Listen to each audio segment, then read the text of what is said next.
Hi, welcome to Nomis Academy. In this video, we'll be talking about laws of indices. Yes, laws of indices. But before we go into the laws of indices, can I show you something? When we have numbers written like this, 2 to the power of 4, 2 raised to the power of 4, what does this mean? This does not mean 2 times 4. So this is not equal to 2 times 4. 2 raised to the power of 4 is not equal to 2 times 4, so that it will not be equal to 8. No, this is wrong. 2 raised to the power of 4 is the product of 2 in 4 places. 2 times 2 times 2 times 2. 2 times 2 you have 4. 4 times 2 you have 8. 8 times 2 you have 16. So 2 to the power of 4 is 16. So you must be careful to answer this correctly. So this is not 24 and this is not 2 times 4. This is 2 to the power of 4.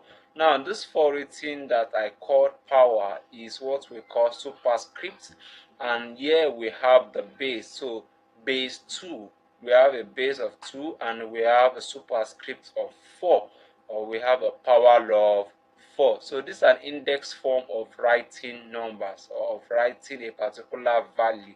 So this is the index form of writing 16. So 16 that is just written as a number here is the same thing as 2 to the power of 4. So let's take the laws of indices one after the other and see how the knowledge of these laws can help us to solve some mathematical problems. So let's take law number 1. Law number 1 says product law. It says when I have the same base, I can multiply the product together as in sum. What am I saying? Product rule says a raised to the power of m multiplied by a raised to the power of n is equal to a raised to the power of m plus n.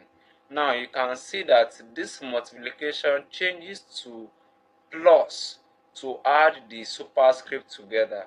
This is because, let's take an example. If I have 3 raised to the power of 2 multiplied by 3 raised to the power of 4, so this can become 3 raised to the power of 2 plus 4.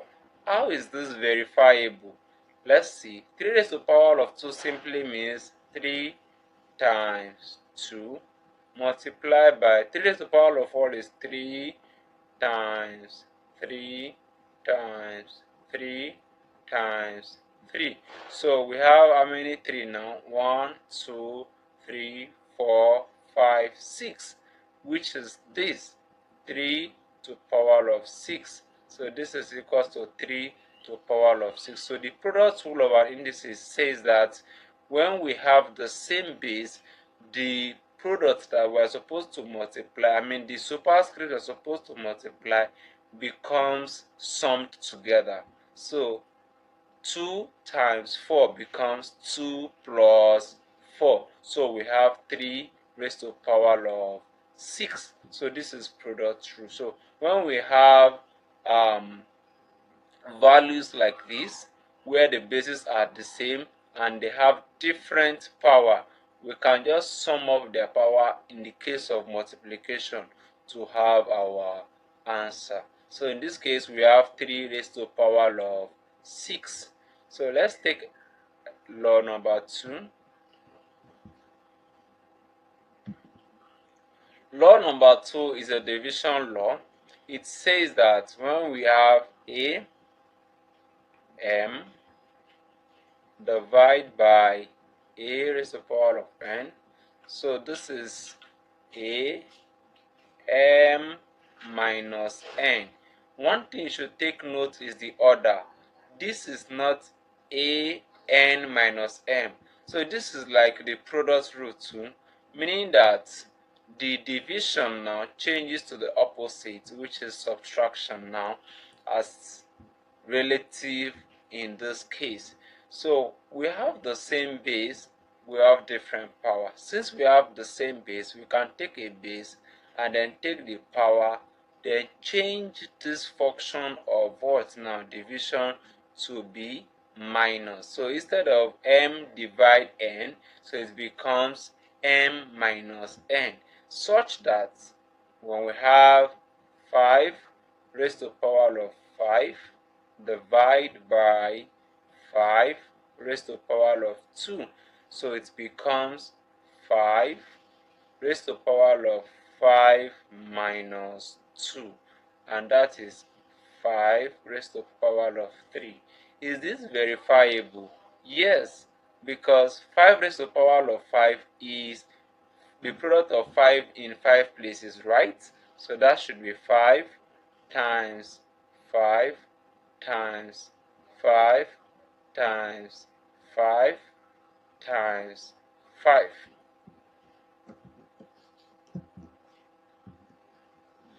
times 5. So divide by 5 over 2.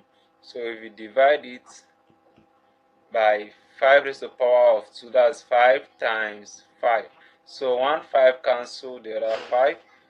1 5 cancel from this end. So we are left with 5 in 3 places, and that is 5 raised to the power of 3. So this we call division law. So let's take the third law. Law number 3. Law number 3 is a product of power. Product of power. So we have a base, open bracket, okay, a base is to the power of m, open bracket, and then close bracket, n. So we have a base now carrying m and n. A base carry n and m. So powers. So when we have two powers like this, we can multiply the powers together. So the base a, m multiplied by n. So m multiplied by n. An example, let's say we have 5 raised to the power of 3 in bracket 2. So it has two power, 3 inside the bracket and 2 outside the bracket.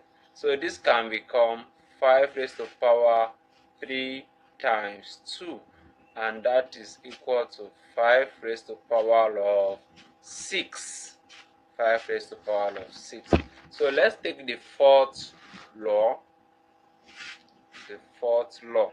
So the fourth law is saying that when I have a negative power, it becomes an inverse. So let's say a raised to the power of minus n. A raised to the power of minus n. So this becomes 1 all over a raised to the power of n.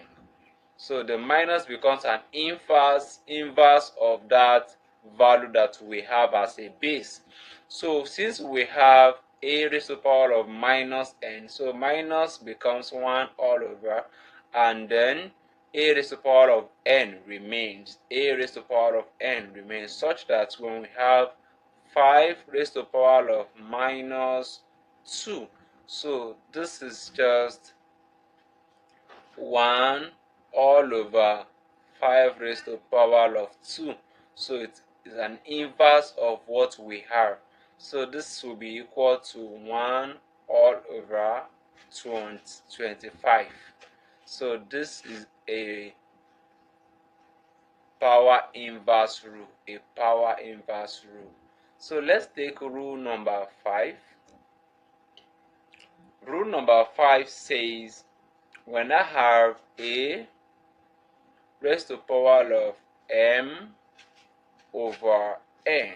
So I have the division already here. A raised to the power of m over n. So what I do is to find the n roots of the base by the n roots of the base in m places. What I mean by in m places is If I say 5 raised to the power of 2 is 5 times in 2 places. So I'm telling you that this case, I will have n root a in m places, such that this becomes n root a, all in bracket, raised to the power of m. Such that if I have an example, let's take an example now. Let's say I have 8 roots. Let's say I have 8 2 over 3. 8 raised to the power of 2 over 3. So this becomes 3 root 8, all in bracket, raised to the power of 2.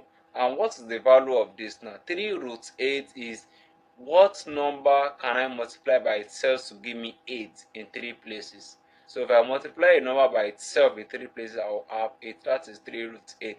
Remember, this is a root and not a square root. You can't call it a square root except it's not written. So when it is written, 3 is written there. So we know that this is cube root or 3 root. Cube root or 3 root. Are we getting it now? So if this 3 is well written big enough, so it is another thing entirely. So it is 3 root 8 now, but this is just cube root 8. So cube root 8, not square root. So this symbol is actually root. So now this becomes 2 all raised to the power of 2. So, and this is 4.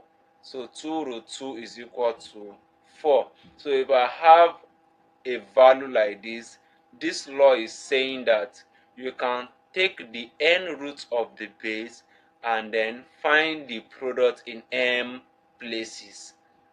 The last rule of indices we are going to talk about now is any number raised to the power of 0, we know that is 1. So this law of indices is saying a number raised to the power of 0 is equal to 1. Whatever value the base is, once it's carrying a power of 0, the value is 1.